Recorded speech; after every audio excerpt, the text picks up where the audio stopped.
শাহবাগ থেকে ইন্টারকন্টিনেন্টাল ৭ ঘণ্টা অবরোধ আর মৎস্য ভবন থেকে কাকরাইল সার্কেল ২ দিন ধরে অবরোধ।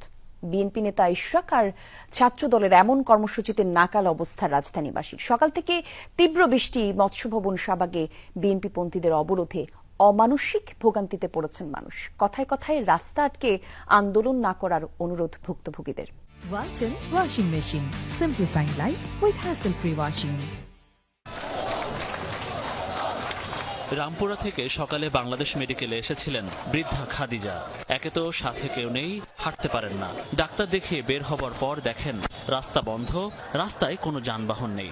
মাথায় হাত অসুস্থ এই মানুষটির। ডাক্তার দেখতে পিজি হাসপাতালে বাবা, এখন তো দেখি আন্দোলন চলতে আছে, যাই আমার খুবই কষ্ট হইতেছে, খুব কষ্ট, যাইতে পারতেছি না, গাড়ি ঘোড়া পাচ্ছি না।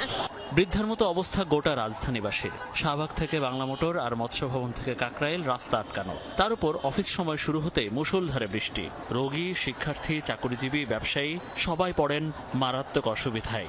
গতকালকে বিকালে আমরা 2টা বাজে আসছি, হসপিটালে রওনা দিছি, 5টা পর্যন্ত পাইনি, আমরা আইসা ডাক্তার পাইনি, আমরা যাই হোস্টেলে উঠছি।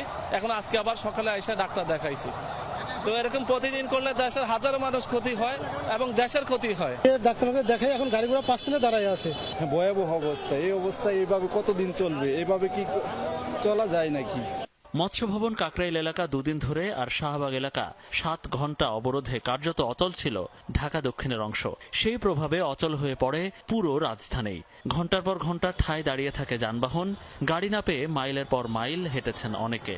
বৃষ্টি, গরমে সবার ছিল নাভিশ্বাস অবস্থা। প্রথম গেছি ওই শারাটনের ওই রোডে, হেই রোড ব্লক, আসলাম শাহবাগ আর শাহবাগ ব্লক, এখন এইখানে এই অবস্থা। ভোগান্তি অত্যন্ত বেশি। শুধু আমি না, সাধারণ মানুষ যারা হাজার হাজার রোগী আছে, এতে কি কষ্ট কন্ত। গাড়ি ফাইটা কিছু না, চলা আডি আডি আইতে হয়। এইভাবে চললে তো আমাকে সমস্যা হবে। সামনে কেমনে কি করবো, মানে এত আন্দোলন আসলে আমরা যারা সাধারণ জনগণ, আমাদের প্রচুর ভোগান্তি।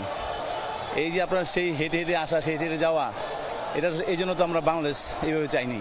নগরবাসী বলছেন মানুষের জন্য রাজনীতি, মানুষের জন্যই আন্দোলন। তাই এক পক্ষের আন্দোলনের জন্য গোটা নগরীর মানুষ যেন কষ্ট না পায়, সেই অনুরোধ ভুক্তভোগীদের।